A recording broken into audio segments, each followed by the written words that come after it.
Have you ever wondered why someone falls for you at first sight? Not necessarily because of striking looks, not exactly because you're smart or funny. Sometimes it's just a fleeting glance, a short smile, and yet it makes someone believe they've found the one. Love seems to appear too fast, too strong, leaving you no time to explain it. Carl Jung believed those moments are not accidents.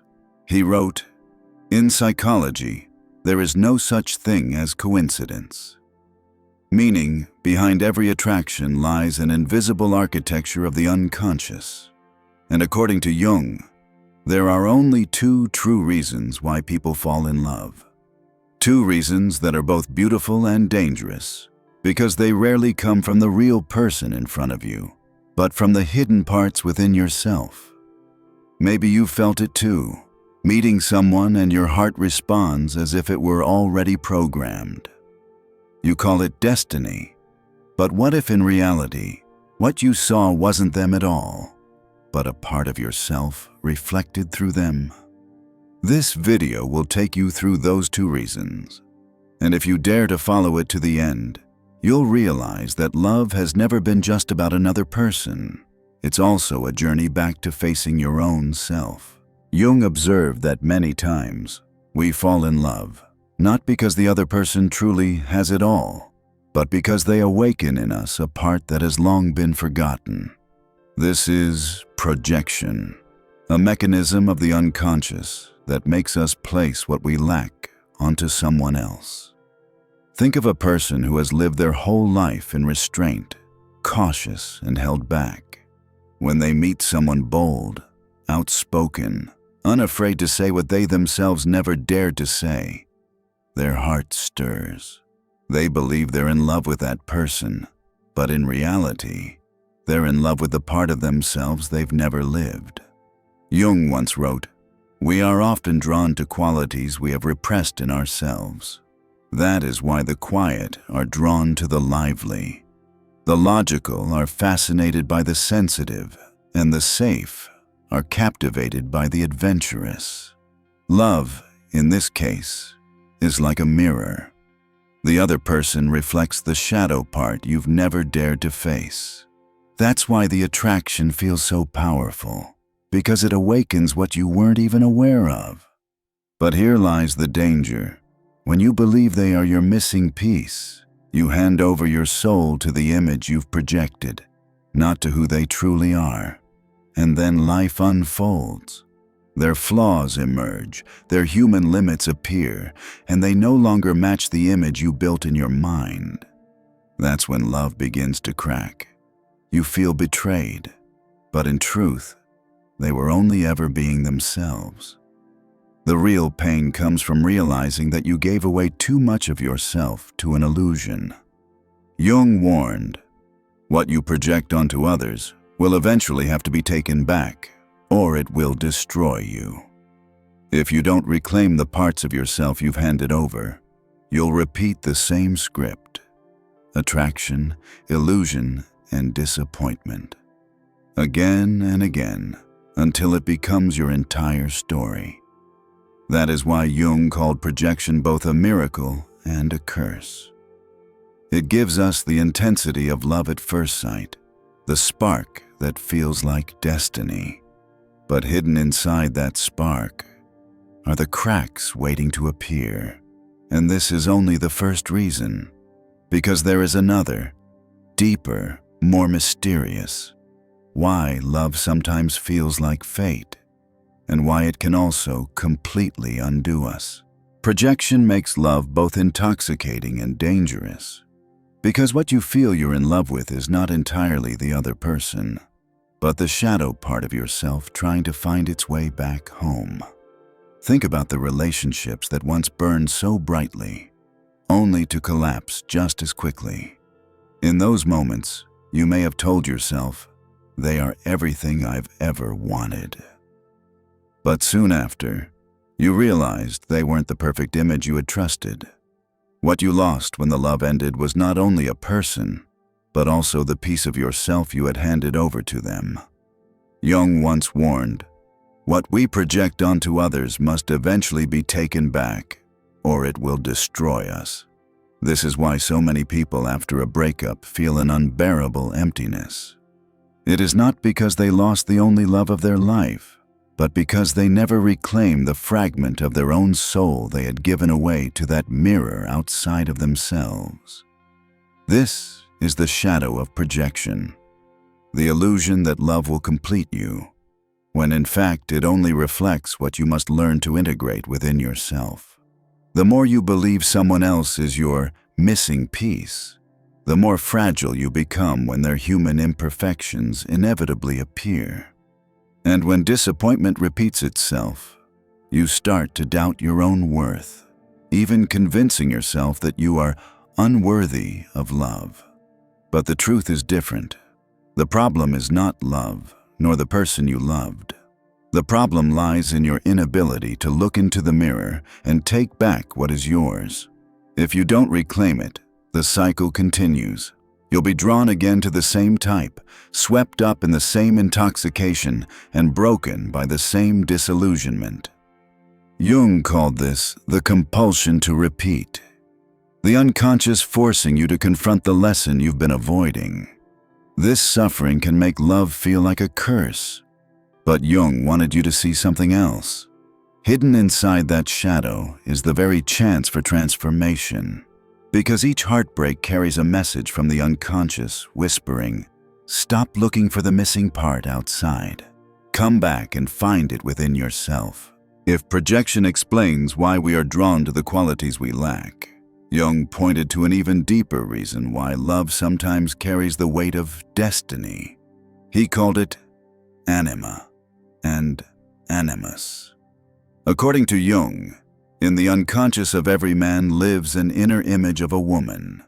He called this the anima. In the unconscious of every woman lives an inner image of man. He called the animus. These images are not consciously chosen, nor are they just surface-level preferences. They are formed very early, shaped by experiences with parents, by culture, by stories passed down, and even by the collective memory humanity inherits. That is why sometimes you meet a stranger, and yet, in the very first moment, there is a haunting familiarity, as if you had known them for lifetimes. Without many words, your heart whispers, "It's them." You think the universe has arranged it, but in truth, what has been awakened is the anima or animus within you. Jung wrote, "The anima is the archetype of life itself. When it takes form outside of you, you are not just attracted, you are overwhelmed, as though a door of fate has suddenly opened." For example, a man who grew up with a memory of tenderness and protection from his mother will be easily moved when he encounters a woman who carries that same quality. A woman who has internalized an image of her father's stability and decisiveness may find her heart racing when she meets a man who radiates that same energy. In that moment, you are not just loving the person in front of you. You are loving the eternal image that has been alive in your psyche for years. The danger lies here. You are not really seeing who they are. You are seeing them through the lens of anima or animus. They unintentionally become the carrier of the image, taking on a role assigned by your unconscious. But no real human being can ever perfectly embody that idealized figure. And when their natural imperfections inevitably show, the illusion collapses. The intoxicating sense of destiny vanishes, leaving a painful void in its place. Jung emphasized that this does not make love a lie. On the contrary, it reveals the immense power of the unconscious. When you fall in love, you are stepping into a psychological drama where the director is your own soul. You think you are choosing, but in truth, you are following a script written long ago. And this is only the surface. Jung believed the greatest danger is not the power of anima or animus itself, but our failure to recognize that it is an inner image. When you mistake the archetype for the person, you give away your soul to a role that no one can play forever. But if you begin to recognize the pattern, the fated feeling stops being a curse. It becomes a mirror, sometimes painful, but always precise, showing you the parts of yourself you are meant to integrate. So, the mystery is this: the very thing that can break you apart is also the same force that can catalyze your deepest transformation. And that is why love, as Jung saw it, is never just about two people. It is about the hidden dialogue between your conscious life and the unconscious images shaping your destiny. Do you remember that feeling when you met someone for the very first time and immediately believed they were the missing half you had been searching for? Every gesture, every glance, even their silence seemed to convince you that the universe had orchestrated your encounter.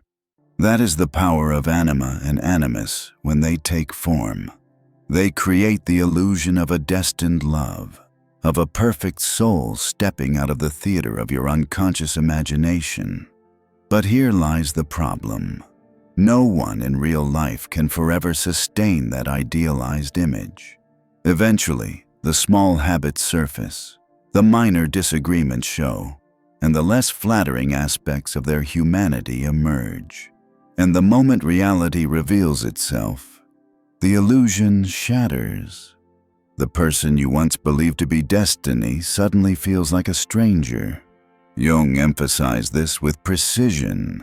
We do not love others as they are. We love the image we carry of them in our minds. When that image collapses, the love bound to it inevitably begins to tremble. You may recognize the cycle. At first, you are intoxicated, convinced this is the final, ultimate love of your life. But as time passes and they fail to keep playing the role of image bearer, disappointment sets in.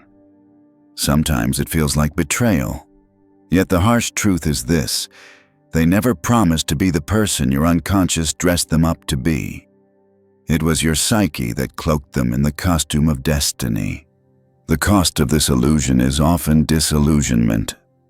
After repeating the cycle enough times, you may start to believe that love itself is a lie, that no one could ever truly fit you. But Jung wanted us to see something different. The illusion of destiny is not the enemy. It is the psyche's way of forcing you to confront the inner image you've projected outward. Instead of chasing a new face to repeat the same loop, the real task is to realize that what you've been searching for was never out there. It has always been within. The intoxication of fated attraction can lift you to the heavens, but it can also hurl you into the depths. And yet, it is precisely at the moment the illusion collapses that the opportunity for awakening appears. Love, Jung suggests, is not a cosmic miracle descending from the stars. It is an invitation to return, to meet once again the forgotten parts of yourself. Have you ever noticed that you tend to fall in love with the same kind of person, only with a different face and a different name? At first, you convince yourself that this time will be different, but before long, the old script returns. The rush of infatuation, the illusion, and finally, the collapse into disappointment. Jung called this the compulsion to repeat, when the unconscious forces you back into the lesson you've refused to learn. For example, if you are always drawn to powerful, assertive partners, it may be because that very strength is a part of you that you've never allowed yourself to live. If you're often captivated by deeply sensitive people, it may be your own buried tenderness trying to return to the surface. The other person is just a mirror, and in one way or another, the unconscious will keep placing similar mirrors in front of you until you are brave enough to finally look. The cost of not awakening to this is an endless cycle. You fall in love, become disillusioned, then once again choose someone who feels strangely familiar. After enough repetitions, you may start to believe you are cursed in love, or worse, you may conclude that love itself is a lie. But the truth is different. The truth is that you have never stopped to ask, what am I really searching for in them that I have abandoned in myself? Jung emphasized, every relationship is an opportunity to confront yourself. If you see love only as the search for a perfect missing half, you will continue to stumble. But if you begin to see love as a mirror, then every repetition becomes a reminder. Take back the part of yourself you projected outward. And it is here that the perspective begins to shift. Love does not have to be a cycle of suffering. It can become a path of transformation. But that requires one radical step. You must redefine love at its very root. If we stop at the endless loop of loving, being disillusioned, and then falling in love again, love can indeed feel like a curse. But Jung never saw love as a sentence. He saw it as a furnace, a crucible where fire burns away illusions while at the same time illuminating what we have never dared to face within ourselves. He once wrote, "The meeting of two personalities is like the contact of two chemical substances. If there is any reaction, both are transformed." This short sentence opens up a radically different view. Love does not come to keep you intact. It comes to break the shells you cling to force you to grow, to expand, to shed what no longer belongs. Think back to the heartbreaks you have carried. Yes, they wounded you, left scars that still ache in silence. But at the same time, they revealed parts of you you never paid attention to before. The vulnerability, the jealousy, the fear of abandonment, the desperate hunger for validation. Everything you hated about those moments of pain was, in fact, a doorway into your deeper psyche. Jung called this individuation, the slow, sometimes brutal process of becoming whole. When you reframe love in this way, disappointment is no longer the end of the story. It becomes material, raw clay in your hands. The one who left you is no longer just a wound, but the one who delivered you to yourself. You don't need to hate them, nor cling to them. All you need is to ask, what part of myself was revealed to me in this relationship? That single question can transform heartbreak into a teacher. Many people, after a devastating breakup, swear that they will never love again. They believe it is safer to close the heart than to risk the burn once more. But the truth is, only in love, precisely because it is so dangerous, are you pushed to the edge of transformation. Love does not promise you eternal happiness. What it does promise is growth, if you are willing to open your eyes. Reframing love means no longer seeing it as a magical fix, a fairy tale that will make everything perfect, but as a path back to yourself. When you understand that every person you meet is a mirror, every wound is an invitation, you stop asking, why am I suffering like this? And instead begin to ask, what can I learn from this? That question does not erase pain, but it alchemizes it, turning it into the very energy that propels you forward. And when you finally taste that kind of transformation, you see that love has never betrayed you. It has always been patiently pointing out the missing pieces, the unlived parts of your soul that still need to be integrated. That is the greatest gift love leaves behind. Not perfection, not permanence, but the chance to become more whole than you ever imagined. Knowing that love can be the raw material for your growth is one thing, but how do you turn it into an actual lived experience? Jung once reminded us, awareness without action is the same as no awareness at all. So where can you begin? Step 1. Observe the patterns that repeat in your relationships. Write them down. What type of person are you consistently drawn to? Strong, sensitive, independent, deeply emotional? Each repetition is a signal pointing to the shadow within you that longs to be acknowledged. Step 2. Instead of endlessly searching for that quality in someone else, try cultivating it within yourself. If you've always fallen for boldness, practice making decisive choices instead of avoiding them. If you've admired tenderness, practice showing kindness to your own emotions first. Step 3. When you meet someone who overwhelms you with that intoxicating sense of destiny, pause. Don't rush to call it fate. Ask yourself, am I truly seeing them as they are, or am I staring at my own inner image projected onto them? That one small question can save you from a lifetime of illusions. These steps won't make love simple.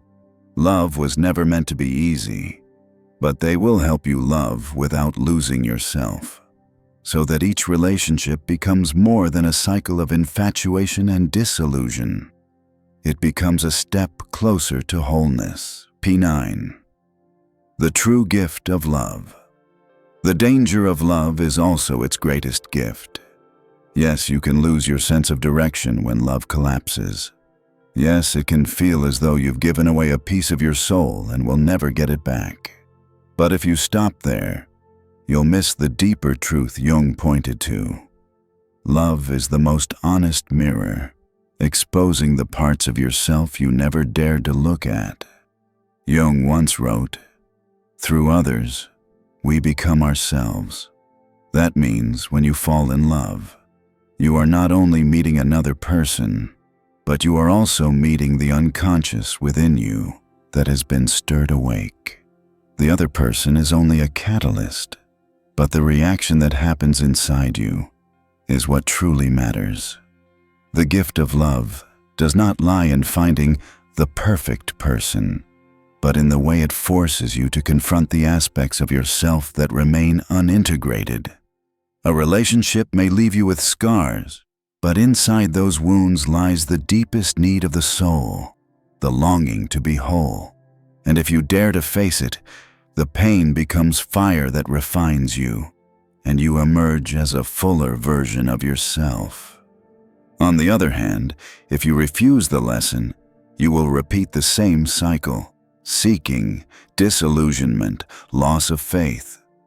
The price of not changing is numbness, a heart that distrusts love itself. But if you awaken, love transforms into a gift no one can take from you, the gift of inner growth. So, the real danger is not that you loved the wrong person or suffered heartbreak. The real danger is walking through all those experiences and learning nothing about yourself. Every encounter, every love, regardless of how it ends, is an invitation. If you dare to accept this gift, love becomes more than a bond with another person. It becomes the journey of walking step by step into the deepest core of who you are. The danger of love is also its greatest gift. Yes, you can lose your sense of direction when love collapses. Yes, it can feel as though you've given away a piece of your soul and will never get it back. But if you stop there, you'll miss the deeper truth Jung pointed to. Love is the most honest mirror, exposing the parts of yourself you never dared to look at. Jung once wrote, "Through others, we become ourselves." That means when you fall in love, you are not only meeting another person, but you are also meeting the unconscious within you that has been stirred awake. The other person is only a catalyst, but the reaction that happens inside you is what truly matters.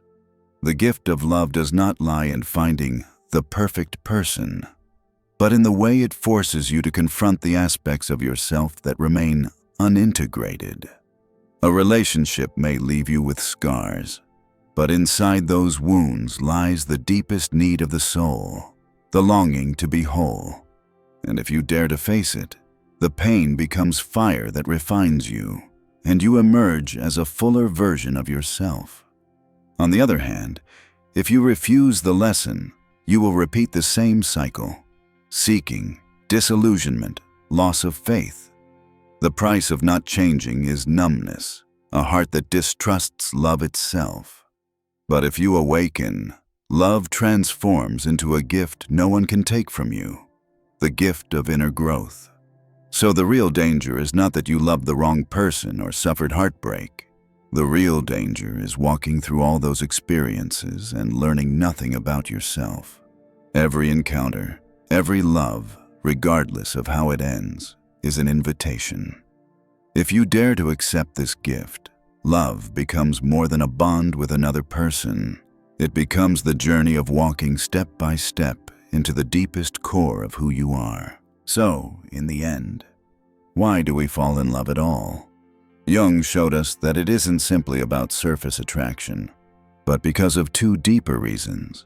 Either you project the part of yourself you've neglected, or you awaken the unconscious image that has lived inside you all along.